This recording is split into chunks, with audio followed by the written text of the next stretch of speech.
Olá pessoal, tudo bem? Ronaldo Paiva aqui e hoje mais uma sugestão de leitura do Evangelho segundo o Espiritismo. Estamos iniciando mais um capítulo, olha que maravilha! Hoje, capítulo 7, itens 1 e 2. O capítulo 7 trata do tema Bem-aventurado os pobres de espírito. E iniciando o estudo de hoje, o que se deve entender por pobres de espírito? Item 1. Bem-aventurados os pobres de espírito, pois que deles é o reino dos céus. Esta máxima está registrada em São Mateus, capítulo 5, versículo 3. Item 2. A incredulidade zombou desta máxima. Bem-aventurados os pobres de espíritos, como tem zombado de muitas outras coisas que não compreende. Por pobres de espírito, Jesus não entende os baldos de inteligência, mas os humildes, tanto que diz ser para estes o reino dos céus e não para os orgulhosos. Os homens de saber e de espírito, no entender do mundo, formam geralmente tão alto conceito de si próprios e da sua superioridade que consideram as coisas divinas como indignas de lhes merecer a atenção. Concentrando sobre si mesmo os seus olhares, eles não os podem elevar até Deus. Essa tendência de se acreditarem superiores a tudo, muito a miúde os leva a negar aquilo que, estando-lhes acima, os depreciaria, a negar até mesmo a divindade. Ou, se condescendem em admiti-la, contestando-lhe um dos mais belos atributos, a ação providencial sobre as coisas deste mundo, persuadidos de que eles são suficientes para bem governá-lo. Tomando a inteligência que possuem para a medida da inteligência universal e julgando-se aptos a tudo compreender, não podem crer na possibilidade do que não compreendem. Consideram sem apelação as sentenças que proferem.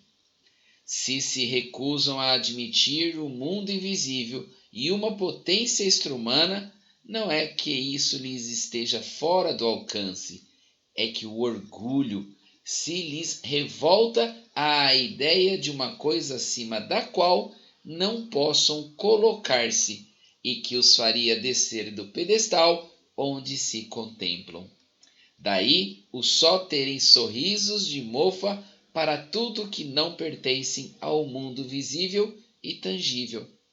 Eles se atribuem espírito e saber em tudo grande cópia, que não podem crer em coisas, segundo pensam, boas apenas para gente simples, tendo por pobres de espírito os que as tomam a sério. Entretanto, digam o que disserem, forçoso lhes será entrar como os outros nesse mundo invisível de que escarnecem. É lá que os olhos se lhes abrirão e eles reconhecerão o erro em que caíram. Deus, porém, que é justo, não pode receber da mesma forma aquele que lhe desconheceu a majestade e o outro que humildemente se lhe submeteu às leis, nem os aquinhoar em partes iguais. Dizendo que o reino dos céus é dos simples, quis Jesus significar que a ninguém é concedida entrada nesse reino sem a simplicidade de coração e humildade de espírito.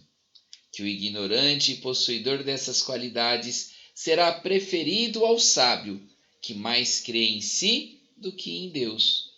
Em todas as circunstâncias, Jesus põe a humildade na categoria das virtudes que aproximam de Deus e o orgulho entre os vícios que dele afastam a criatura.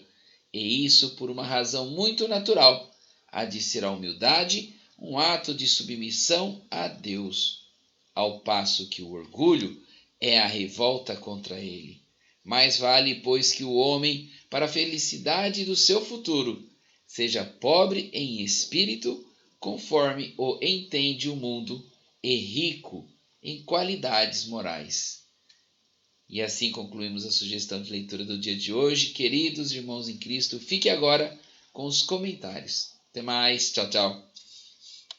Bem-aventurados os pobres de espírito. Hoje começando o capítulo 7 e na sugestão de leitura, itens 1 e 2. Pessoal, aqui nós temos um registro de um tema muito profundo, muito complicado para o ser humano. Nós vamos ter aí ao longo dos demais capítulos, dos ensinos do nosso Cristo, que o orgulho é um dos agentes causadores das mazelas da humanidade, dos sofrimentos da humanidade, um dos causadores do nosso não evoluir, dos desvios, dos erros, é o orgulho. Um dos causadores, um dos agentes que realmente nos atrapalha. E Kardec nos traz aqui então, começando com a máxima do Cristo registrada lá em São Mateus, no capítulo 5, versículo 3. Nessa passagem, Cristo fala: bem-aventurados os pobres de espírito. E Kardec começa o capítulo 7 explicando: olha, o que a gente precisa entender como pobres de espírito? Veja se faz sentido para você. Para esse áudio não ficar longo, continuo no próximo. E o que podemos entender então de pobres de espírito? Aí Kardec vem e nos exemplifica, bem ali no comecinho do parágrafo 1, ele já nos dá a dica. A incredulidade se divertiu com esta máxima. Ele começa assim, no item 2. A incredulidade, os incrédulos se divertiram com essa máxima. Por quê? Imagina você, as pessoas que conseguiram um determinado sucesso. Seja lá em que área for. Seja lá se é um sucesso de conhecimento, se é um empresário que conseguiu sucesso financeiro, seja lá uma simples promoção, uma pessoa que ganhou um cargo mais elevado no seu negócio, na sua empresa, na sua comunidade, enfim. As pessoas que são incrédulas, que têm uma visão estritamente material, quando elas alcançam cada vez mais esse sucesso, elas dificilmente se aproximam de Deus com sentimento de gratidão, com sentimento de agradecimento. Elas dificilmente encaram toda a sua evolução como uma bênção divina. Aí Kardec vem nos explicar que essas pessoas, elas dificilmente conseguirão se submeter à vontade de Deus, porque elas não aceitam algo maior do que elas. Elas têm uma dificuldade enorme de encontrar Deus em tudo que elas executam, no sucesso que elas alcançaram. Só que tem um detalhezinho. Seja essas pessoas com essa visão estritamente material, ou aqueles outros, os humildes, que aceitam Deus, independentemente, gente, os humildes no sentido de se submeter a Deus. Não necessariamente ele é ignorante, não necessariamente ele é pobre, não necessariamente ele é um necessitado, um aflito. Na visão material, sim, religião é para os pobres, religião é para os necessitados, religião é para os fracassados. Eu já escutei isso de uma pessoa, que religião é para pobre. Uma pessoa muito rica me falou isso, uma pessoa próxima, tá? Falou isso para mim. Cara, religião é para pobre. Além de me chamar de pobre, me chamou de ignorante. E que isso é uma coisa errada, indigna, alguma coisa, sabe? É bem isso que Kardec nos coloca aqui. As pessoas que têm exacerbada o seu orgulho pelas suas conquistas, elas dificilmente encontram Deus em seus atos, em seus sucessos. E Kardec nos mostra ali no parágrafo 4, bem rapidinho, olha gente, todos vão entrar lá no pós-morte. Todos vão retornar à pátria espiritual. Todos entram pelo mesmo caminho. E aí vem os espíritos nos contar, nos revelar o que essas pessoas encontram lá. Por isso a preocupação de Kardec, olha, vamos ficar atento ao orgulho. Porque o orgulho nos desvia do caminho e nos traz consequências gravíssimas em termos de adiantamento moral. Nos traz mazelas, nos traz aflições.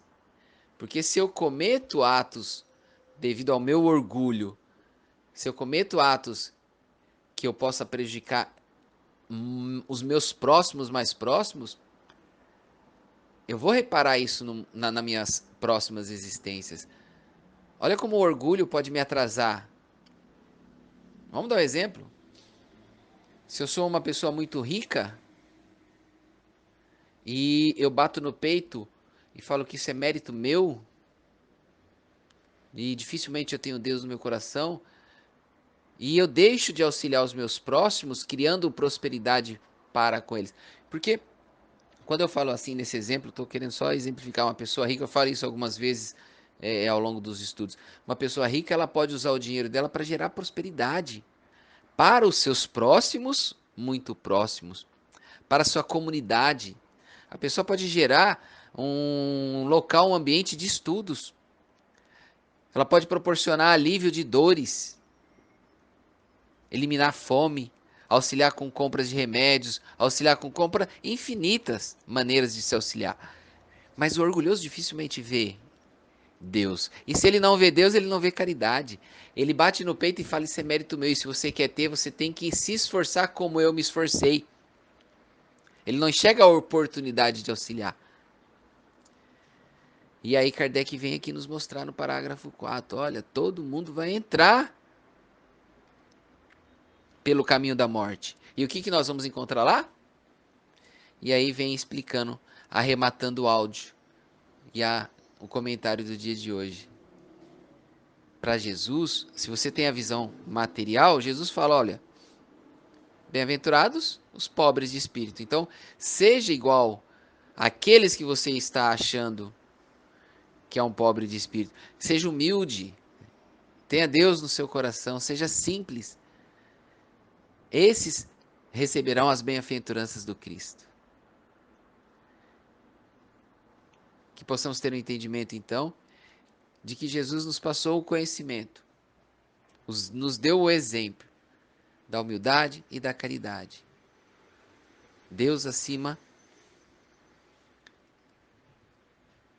nos sustentando, nos confortando, nos municiando de experiências para que possamos caminhar e evoluirmos.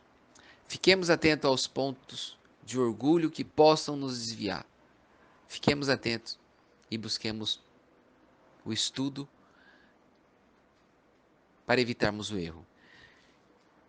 Que Deus os abençoe, lhes dê um ótimo dia, que assim seja.